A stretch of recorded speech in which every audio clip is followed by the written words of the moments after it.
Hey everybody, this is Greg at Gregg's Vintage Workshop. I got on my bench today the speaker from my Atwater Kent 55C 1929. We're going to start cleaning this up today. I think that the cord actually looks like it's in really good shape, so we're not going to do much with that. Clean up the terminals here, that's about it. Obviously, as you can see, it's pretty nasty. It's got a big tear in it too, but between this one and the other one, as you know, I've got two Atwater Kent 55Cs, and I'm hoping to make one really good one out of the two. So I'm going to clean this up a little bit. I'm going to test the coil, make sure it's not open or anything like that, and then we'll clean it up.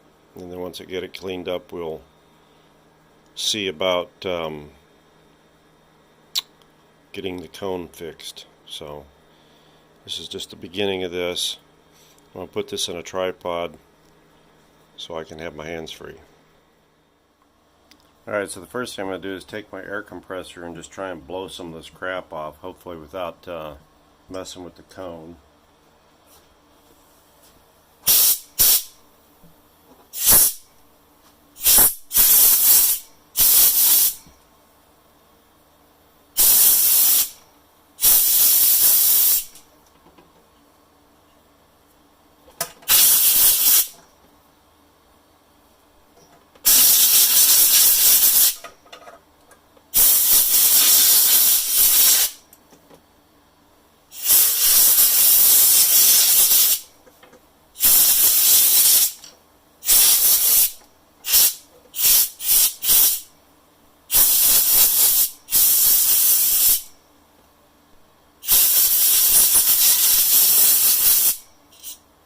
A lot of old cobwebs on this thing.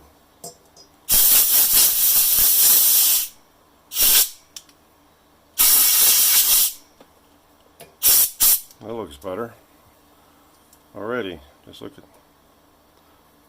All right.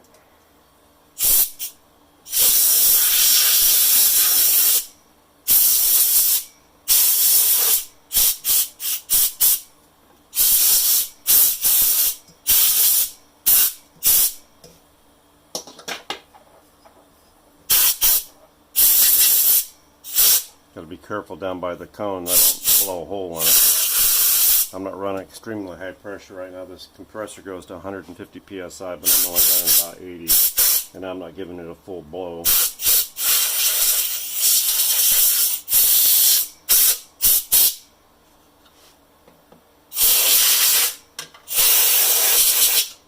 Some very fine wire down here, speaker wire. So be careful of that.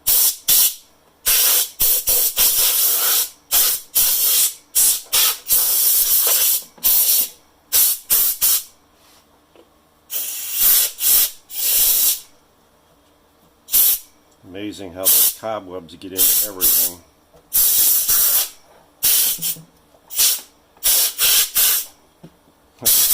I got cobwebs back on the cord again. Blew them off the radio, or off the speaker chassis onto the cord.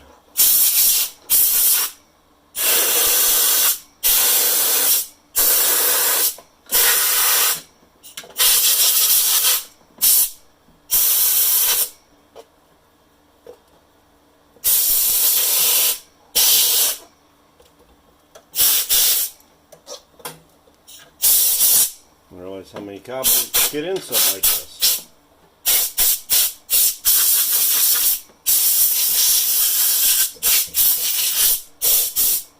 That looks a lot better already.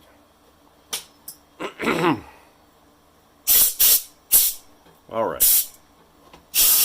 Now I'm going to go get some multi-purpose cleaner. Alright, so while the camera was off, I cleaned this plug up.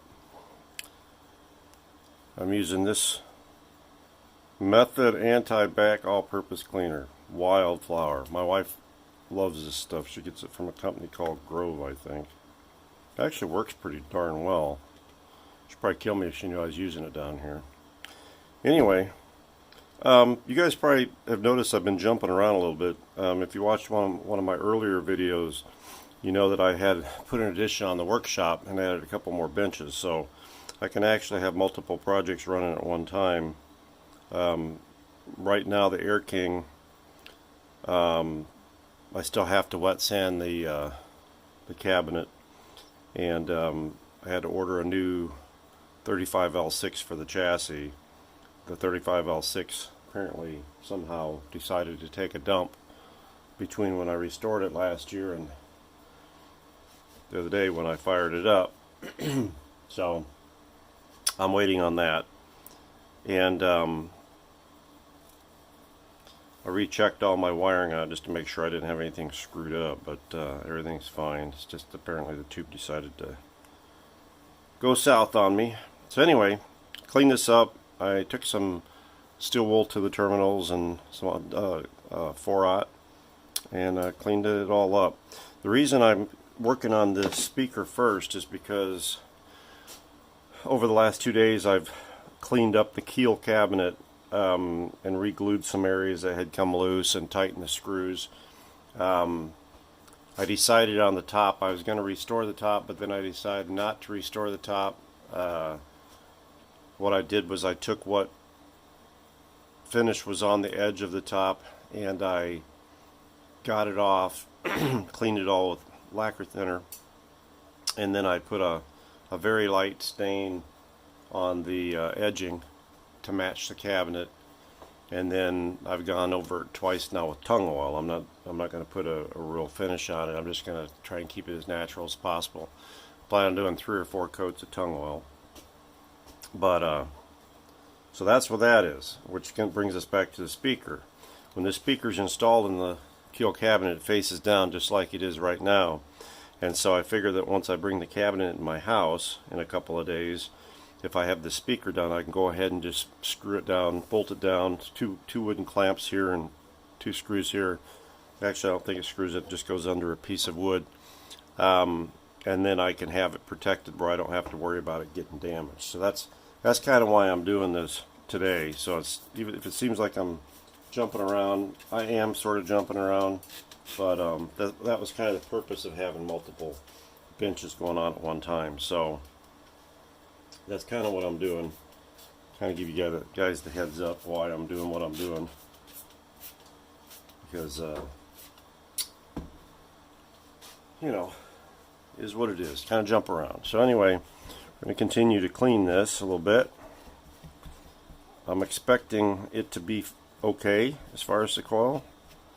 I guess I shouldn't expect things like that, but that's what I'm hoping for. I could quickly check it.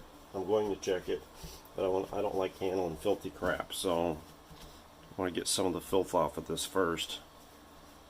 Worst case scenario, it's got a bad coil or something, but I've got the other speaker as well. Now, between the 2 speakers, this is the better of the 2 speakers from an appearance standpoint anyway, and from a cone standpoint. The cone on the other one is really, really bad. This cone has a tear, which I should be able to fix with a coffee filter, and then I'll coat the whole cone with some Eileen's tacky glue that has been cut to thin it down some. But I want to go ahead and, like I said, get this a little cleaned up before I start all that. So that's what we're doing.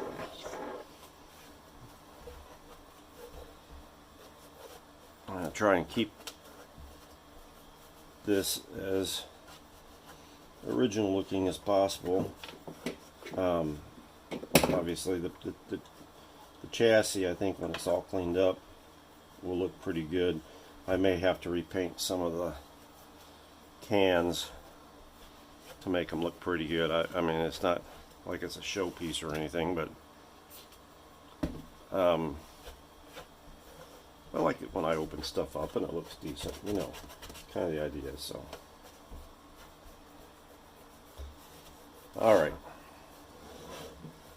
I'm going to take a little toothbrush of some of this. I use a little toothbrush sometimes to help clean this stuff. So I'm going to take this to it, clean a little bit more, and we'll be back. Okay, so I've got it cleaned up. It looks pretty good, actually. It cleaned up very nicely. One thing I did notice, and I am hoping to clean the back of that cone off a little bit after I have it repaired and coated to give it some strength. But one thing I noticed on this as I was cleaning it, I thought it was cobweb earlier, the one speaker wire right here is very frayed and unraveled right here. So I'm going to have to see if I can somehow maybe twist that together the way it's supposed to be, and maybe put a dab of solder on there, tin it slightly. I don't know. I figure out what I'm going to do with that. The other side is actually really good. Nothing wrong with it. But that one, as you can see, is very frayed, so I'm going to have to take care of that. The rest of it actually cleaned up really nice. So get you back on the tripod, but I wanted to show you that frayed wire that we'll have to take care of. But let's go ahead and get you back on the tripod. Okay, so the interesting thing is here, I was checking my speaker field and it's running about 880 ohms. Now the other speaker in the other room is running about 1090 ohms. I'm going to pull you off the tripod here, so excuse the... Alright, so up here on my big screen I brought up an Atwater Kent 55C diagram that I got a bunch of them that I pulled offline. This particular one is saying that the speaker field should be 1100 ohms. This one's testing about 880. Now, if we go into the other room and look at the other speaker, get my lead off of my cord there. There we go. To this one, and I hooked my leads up to it.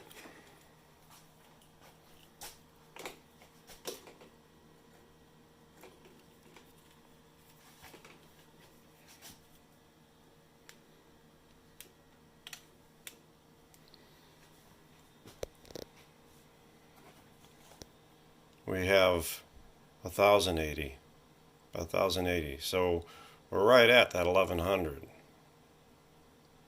right? So I'm thinking that maybe I should swap the coil, the field coil, from this one over to the other one to have the one that's closer to the rating that it should be, because that's pretty dang close right there. So I might just have to do that. Let me take a look at this thing a little bit closer, and we will stick you back up here on the tripod. So I got the coil off of the other speaker. I've still got my meter hooked up to it. We still know we're at 1086. The only concern that I have about this whole thing is right here. The speaker coil goes in right there. This one's pretty nasty. And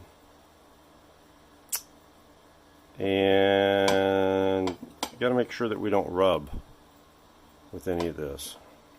Alright, so I'm hopeful we can make this work. If not, I will have screwed up two speakers. Be par for the course for me.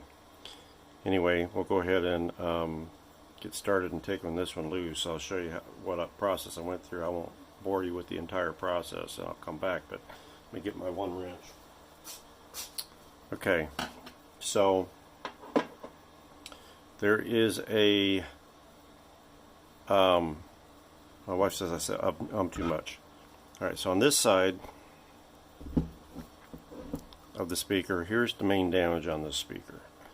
That's mainly what I got to fix, and that's easy to fix. If I was to show you the other speaker, the entire speaker is shredded. So that's why we're going to use this one. And then I should be able to patch this and strengthen the rest of it. But one thing I have to do in order to make this change is I have to take this screw out right here. That holds right here is where that goes, right? And the other one came out. It wasn't like super easy to come out, but I got to be so careful because I don't want to rip that loose from the actual cone. And I'm trying to figure out, it's got a nut right here. I didn't hold the nut on the other one. I didn't have a big issue, but I'm thinking I should try and hold that nut somehow. Well, I got lucky. I couldn't find my 7/16 inch wrench. Must be out in my garage. So I took my pliers here, got a nice flat, and I went down there and I held it and it came loose. So we're golden there, so let's go ahead and get this screw on out.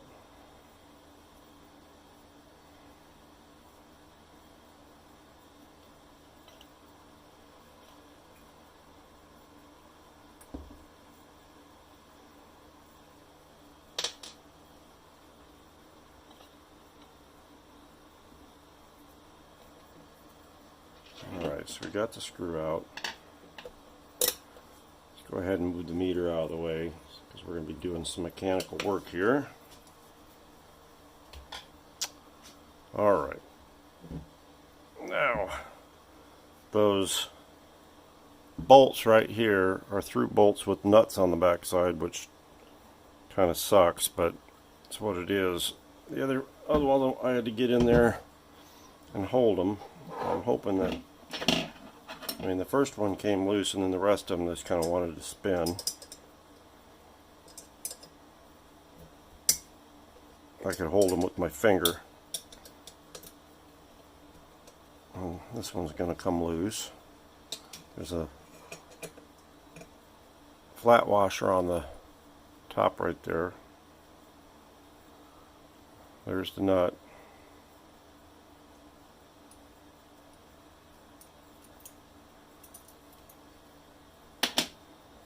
One down and 5 to go.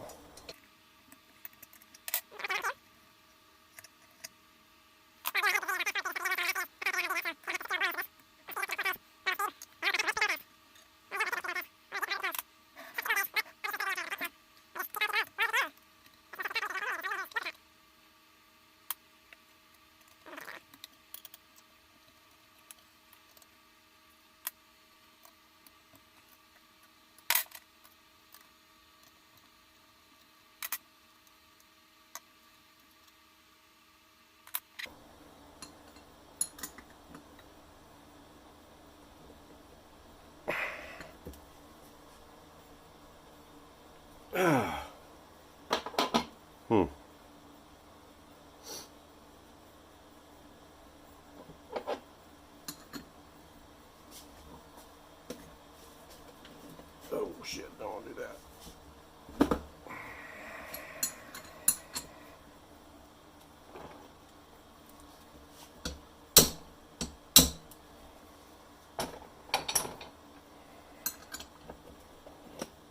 Oh shit, don't tell me this.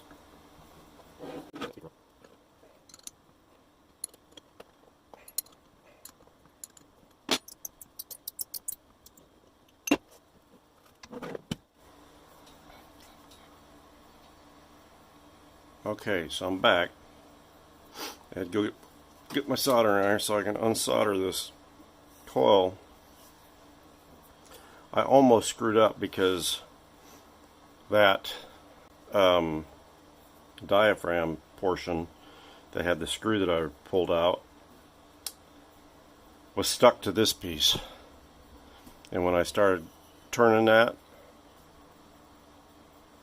I didn't realize it was stuck, and then I felt it pop and I heard it pop and I was like, oh crap. I probably just screwed up that cone.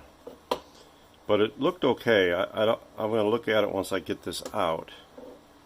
I kind of turned it, you saw me turn it over and look at it a little bit. That's why I did that, because I wanted to see if I truly messed it up, or if it was just, and it appeared to not be messed up. So let's push this back. And it was, I really probably shouldn't have even messed with it. I should have left it alone. But I wanted that cap off, because the cap, this other cap's so nasty.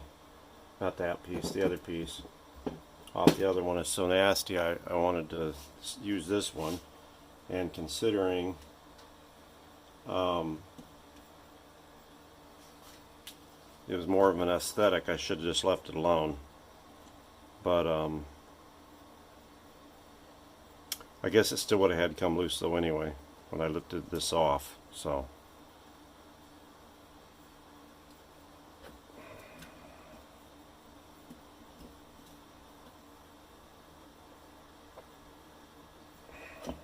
I might have to put that back in there to lift it off.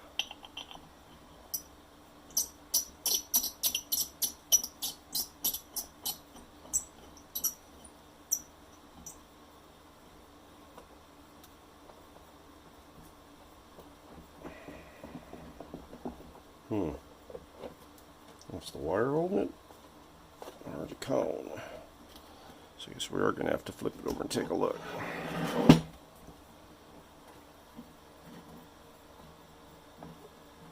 Yep, it is stuck on that. And it sure is stuck there. Crapola. Let's just flip this back over.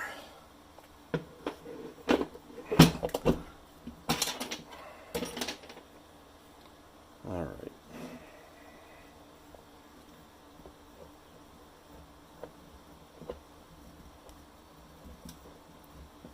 Alright, we're out. I think we're out. I don't know if we're in the clear or not. Something hanging up here. There we go. Alright, we're out.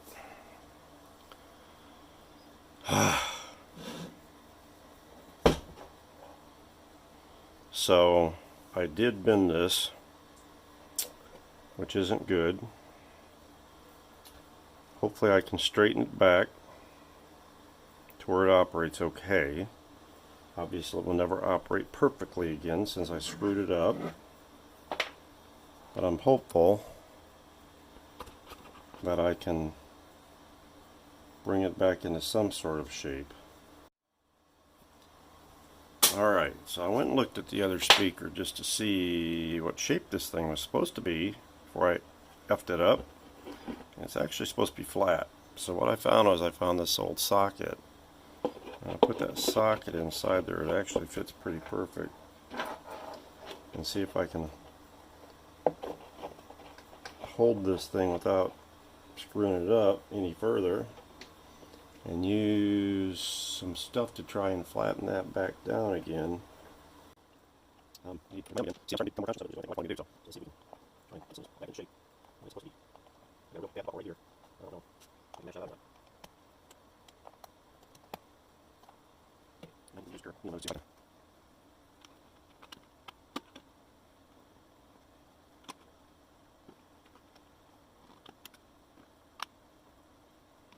Right there. Kind of actually not too bad. Back to what I was doing here. I need these up. It's a little bit sharper. I'm going to take the knot off one of these. Well, let's see what I was going to do. You can see what I'm doing here.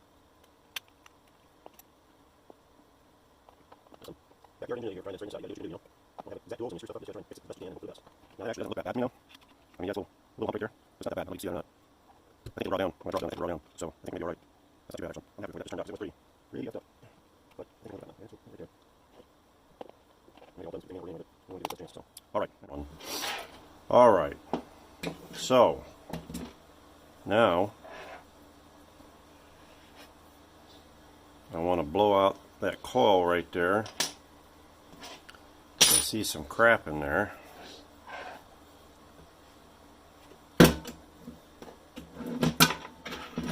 Right around that. Let's see if we can get some of that crap out from around there.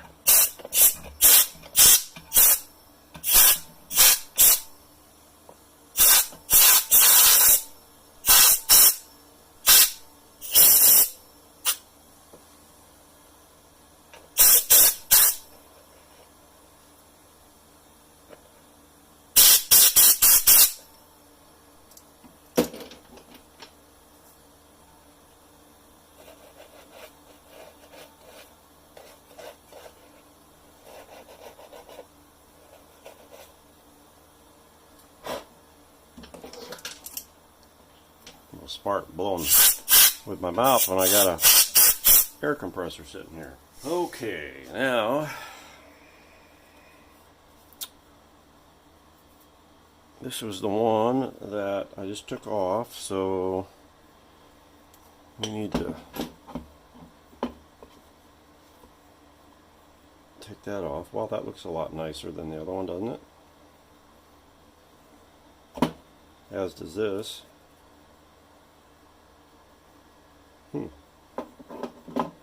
That's interesting. Those are felt.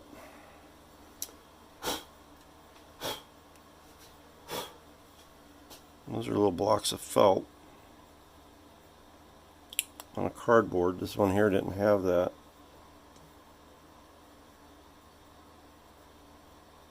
I don't know what that is actually.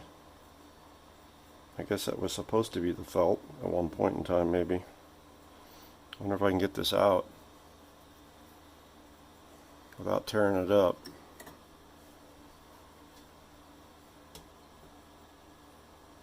Probably not, because it's probably bonded in there.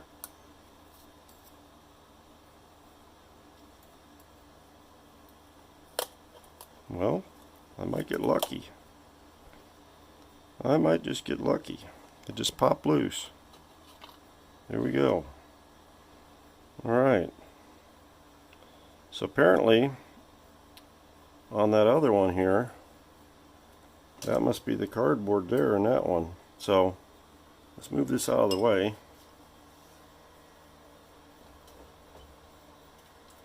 Bring this other one over here and see if I can get this one out, because those are hard as a rock.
Alright, we're going to go ahead and re-ohm this just to make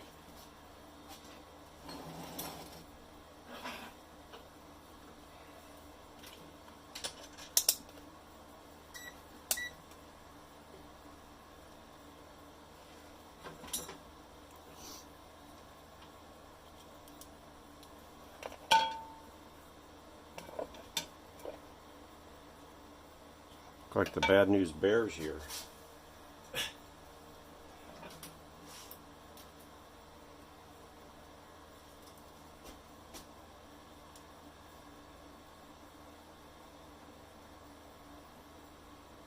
Well, looks like we're still okay. Alright, good. So let's go ahead and see if we can get this thing put back in here.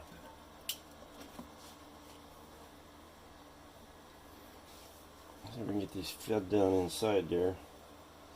Plus I gotta hold the coil in there.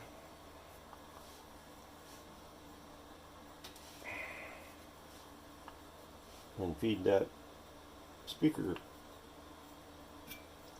coil in there as well. So let's see, get this all lined up.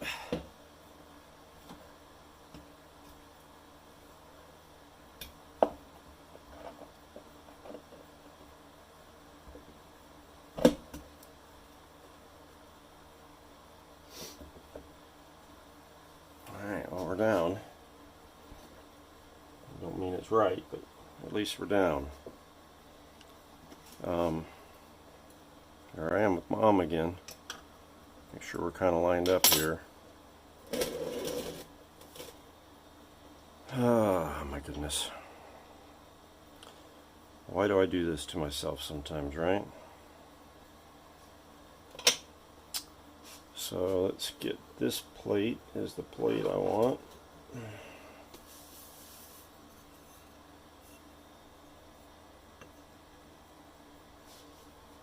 Get our bolt out of this one that I had in there. And I'll put this back together on the other speaker because I still may need parts off this speaker at some point in time, or I may just repair the speaker at some point in time. I don't know. Probably not, but you never know. So go ahead and get this started.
Okay, so what I got right now, we're going to make our repair with, is I usually use a little acid brush. Just so happens I'm completely out of acid brushes, which kind of hacks me off, but it is what it is, right? Can't change what it is. So this is the spot right here that we got to fix, but I also want to strengthen the rest of it too. I'm going to use a paper filter, coffee filter, to make my patch for that. I'm going to tear it off because you want the edges to be frayed, because you get a little added benefit for that fraying of the adhesion. I'm sorry, I'm tearing it off screen, but I should be showing you. You can see the little hair edges on that. So I finished tearing it up here at the top. We're going to make that our patch. I'll probably make two or three of them all together total. When one's dry, we'll put the other on. And that's going to set over it. Something like that. I think I'll tear this down and make it a little more curvier. There we go. It'll set a little bit better on there that way. And previously, I have used just Elmer's glue straight up like this, and it seems like it works really well. But I've seen a lot of folks using Eileen's tacky glue.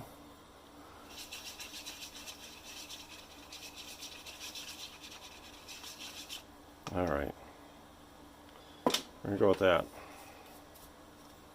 Got a huge brush, and it wasn't all stirred up. I can see that because I got glue on my brush.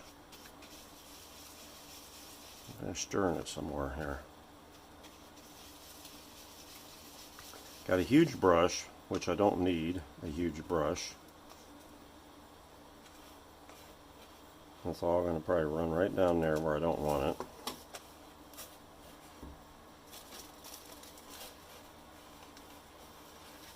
Which is kind of why I use the other glue, because it doesn't run. Alright, we're going to stick our patch back on here. I'll try and catch some of that before it makes it down there. Plan is ultimately I'm going to coat this whole speaker, but now we're just going to put that on there.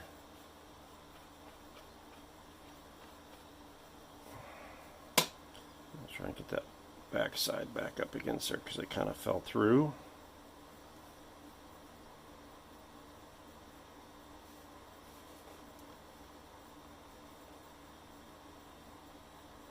Make sure the edges are all down.